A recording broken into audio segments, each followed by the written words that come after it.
올해로 출범 20주년을 맞은 퇴직연금제도 큰 변화를 준비하고 있습니다. 정부가 기금형 퇴직연금제도를 도입하기 위한 준비를 본격화했는데요. 어떤 효과가 있을지도 투자자분들은 어떤 부분에 주목하면 될지 알아보겠습니다.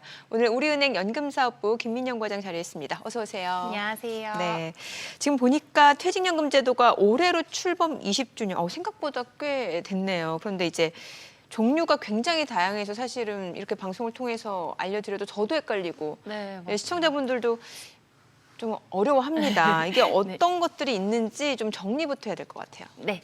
2005년 12월 1일부터 이제 시행이 돼서요. 올해 네. 출범 20주년을 맞이를 했거든요. 그래서 우리나라 퇴직연금 제도가 작년 말 기준으로 382조 4천억 원, 무려 전년 대비 13%가량 증가를 했는데요. 네. 5년간 2배 정도 성장을 했습니다.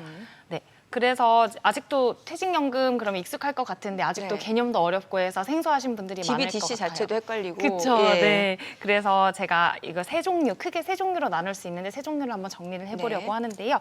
크게 확정급여형 DB형, 네. 그리고 확정기여형 DC형, 그리고 개인형 퇴직연금인 IRP 이렇게 세 가지로 나눌 수 있습니다. 이게 약자라서 더 헷갈리는 것 같아요. 네, 예. 맞아요. 약간 확정급여형을 이제 풀이하면 DB고 확정기여형을 풀이하면 DC고 네. 이제 뭐 개인형 이제 퇴직연금 이렇게 하면 IRP이긴 합니다.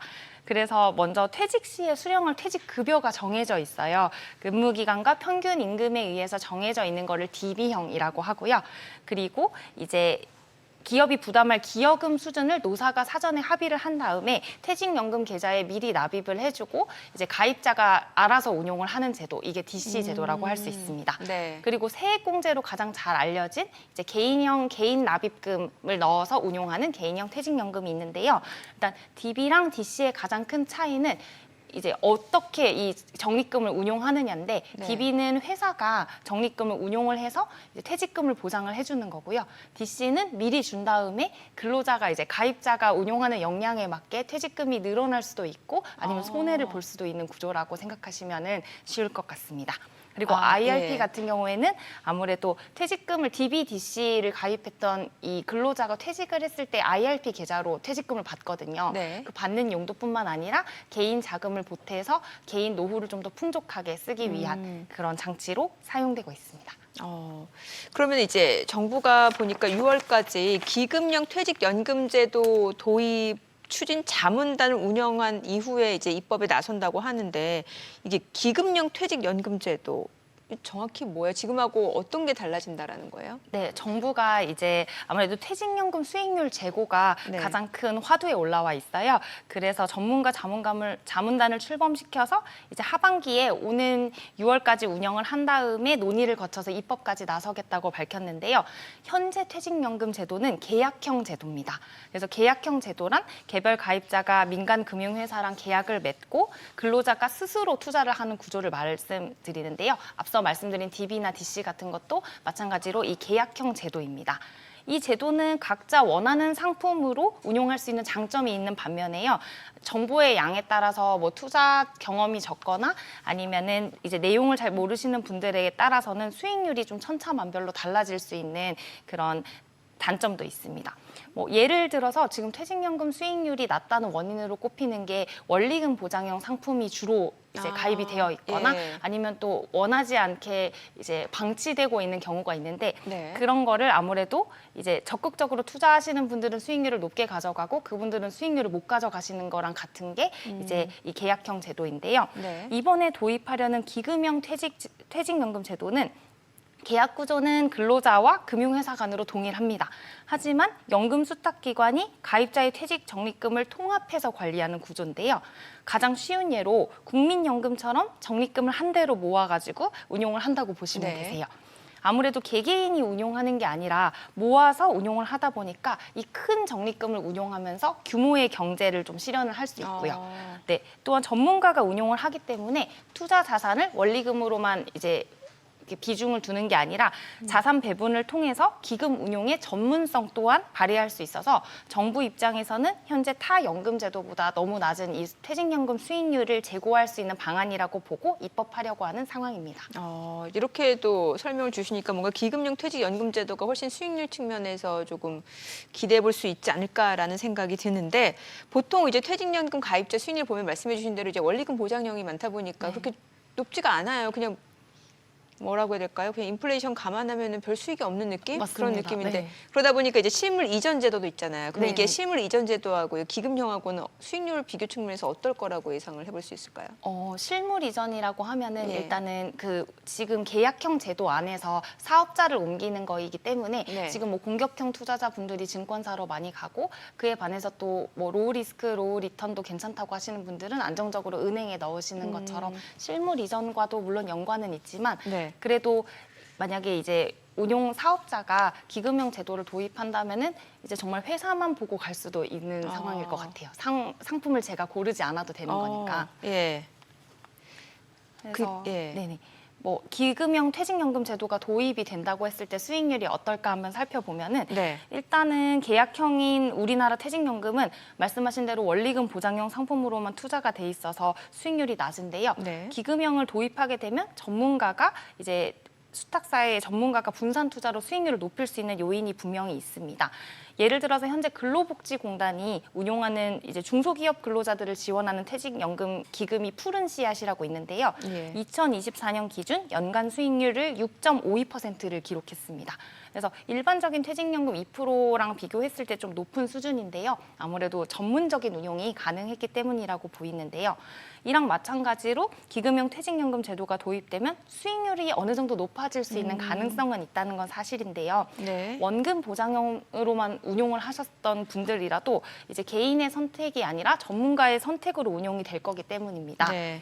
다만 현 시스템에서 원리금 보장형 상품이 많다는 거는 이제 무관심의 영역도 물론 존재하겠지만 그만큼 원리금 보장 상품의 수요 또한 많다는 이야기이기도 하잖아요. 예. 그래서 이 로우 리스크 로우 리턴을 인지하고 바라는 투자 성향의 가입자에게는 수익률 증대보다는 마이너스가 싫으신 분들도 있어요. 그래서 수익률이 좋아진다고만 하면 괜찮겠지만 네. 아무래도 수익률이 떨어진다고 하면은 원리금 보장 상품을 선택할 수 없는 내가 원하는 상품을 선택하지 못하는 그런 이슈도 있을 거라고 생각합니다. 그러네요.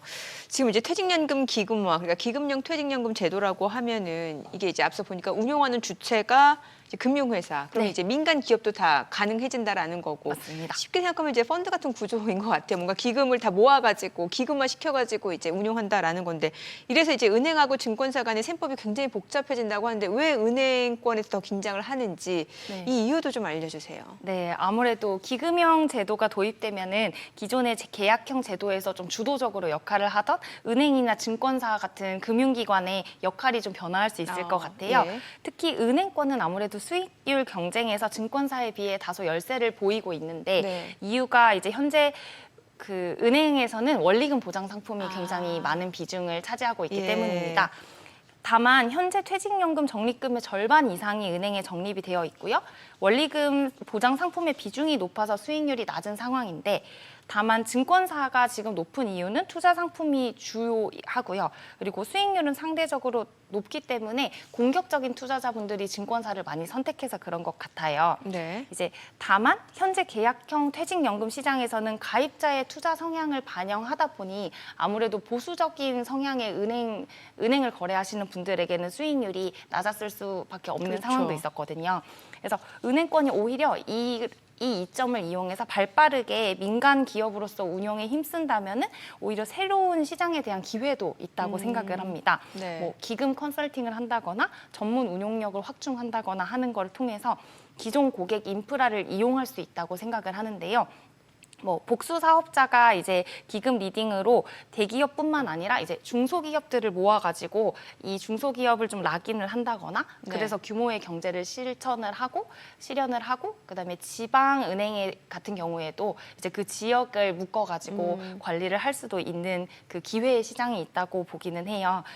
그리고 또 디지털 서비스 같은 경우에도 은행이 아무래도 조금 더 이제 발달이 되어 있다 보니 디지털 서비스를 통해서 기존 계약형을 쓰시는 고객들 그리고 기금을 쓰시고 있는 수요를 동시에 또 붙잡을 수 있다고 생각해서요. 나중에 되면은 자연적으로 로우 리스크, 로우 리턴 원하시는 분들은 계약형을 계속 쓰시고 네. 그다음에 이제 이렇게 투자 성향으로 자동적으로 굴러가게 하고 싶으신 분들은 기금형을 한 금융기관에서 이용을 할 수도 있을 거라고 생각합니다.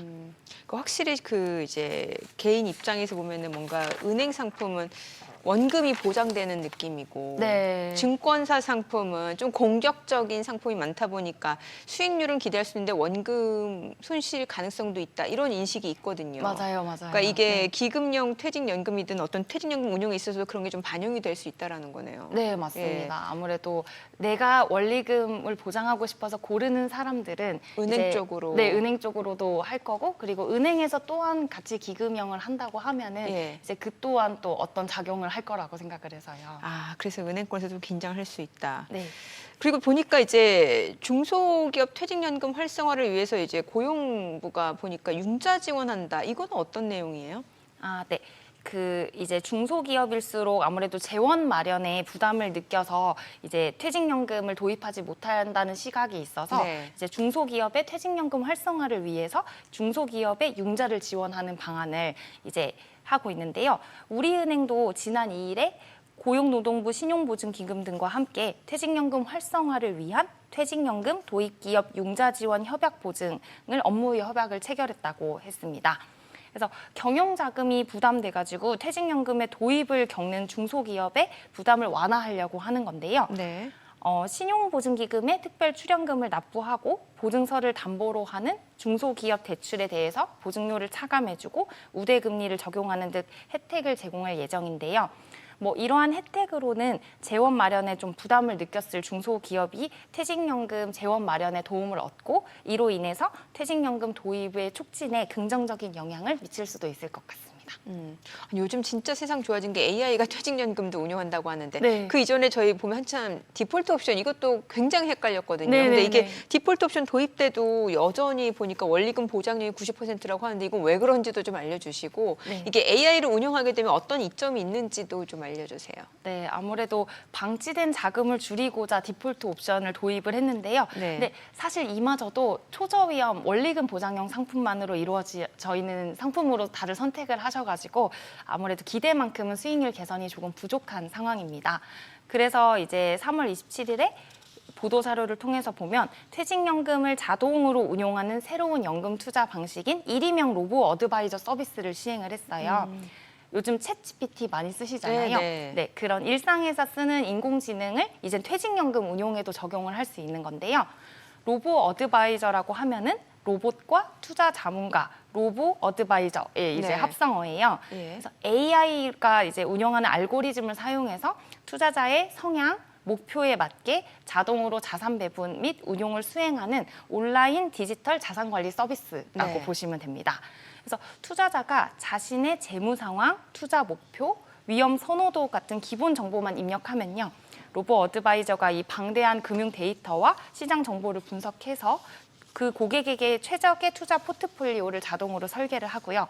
이후 투자금을 주식이나 채권, 대체 투자 등 다양한 자산으로 분산해서 펀드나 ETF 같은 거를 투자를 합니다. 그리고 이에 그치지 않고 이제 AI는 24시간 가동이 될 수 있잖아요. 네. 24시간 사후 관리를 수행을 해서 시장 변화에 따라서 자동으로 리밸런싱이나 자산 배분배도, 재분배도 수행을 하게 됩니다. 네.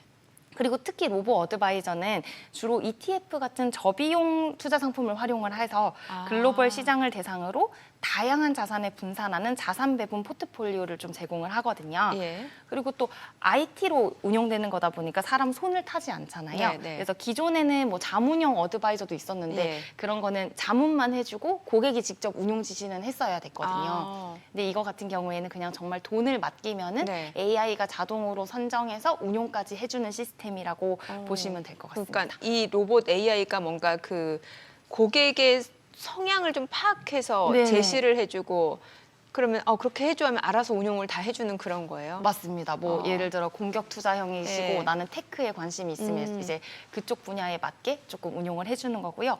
다만 한 가지 아쉬운 거는 현재는 IRP 개인형 퇴직연금에서만 가입이 가능하고 DBDC는 안 되는 네, 거고. 안 됩니다. 그리고 연 900만 원까지만 가능하세요. 왜 900만 원으로 제한을 한 거예요? 이게 아무래도 그 시행 초기이다 보니까 네. 아무래도 기존의 1인명을 또 도입하지 못했던 건 수익률이 과연 실질적으로 좋아지냐 이런 문제가 이제 대두가 됐었기 때문인데요. 네. 그래서 향후 추이를 아무래도 지켜보려는 혁신금융 서비스의 일환인 것 같습니다. 아니, 궁금한 게 보통 1,000만 원이면 1,000만 원, 2,000이면 2,000 이렇게 했는데 딱 900으로 한 이유가 좀 궁금해요. 왠지 제 생각에는 세액공제가 900만 원까지인 아. 거의 느낌으로 해석이 되고 세액 있습니다. 공제 때문에. 네. 이제 이해가 되네요. 참 이게 퇴직연금은 매번 저희가 공부할 때마다 이게 어렵고 맞아요.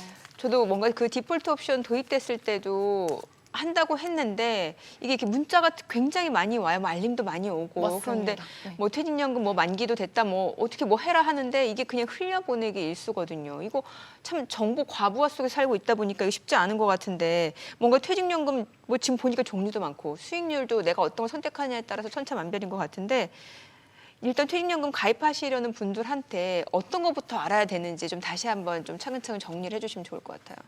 퇴직연금 가입하시는 분들은 일단은 자기가 이제 어떠한 투자 성향인지를 먼저 파악해 투자 보시는 성향. 것도 중요하시고 이제 아까처럼 내가 정보가 어느 정도 있고 내가 가입할 수 있는 역량이 있다고 네. 하시면은 적극적으로 운용해 보시는 걸 추천드리는데요. 네. 하지만은 한 가지 상품에 몰빵이라고 하죠. 네. 예. 이렇게 다 넣는 것보다는 예. 이제 분산하는 자산 배분 포트폴리오를 이용하시는 게 가장 좋으실 것 같아요. 만약에 이제 잘 모르겠다 이러시면은 진짜 그 문자 이런 것도 너무 많잖아요. 너무 많아요. 예. 네, 그럴 때는 뭐 은행이나 아니면 뭐 다른 금융사의 전문 상담 서비스를 이용해 보시는 것도 좋고요. 젊으신 이게 참 분들은- 유선 전화도 네. 요즘 연결이 어렵고 맞아요. 다 보면 이제 앱을 통해서 그 네. AI한테 먼저 상담을 받으래요. 챗봇 네, 말씀하시는 챗봇. 근데 거죠. 그 챗봇이 내 뜻대로 안 될 때가 많거든요. 맞아요. 네, 예. 네. 그렇다고 무작정 찾아갈 수도 없고 어떻게 해야 되는 거예요?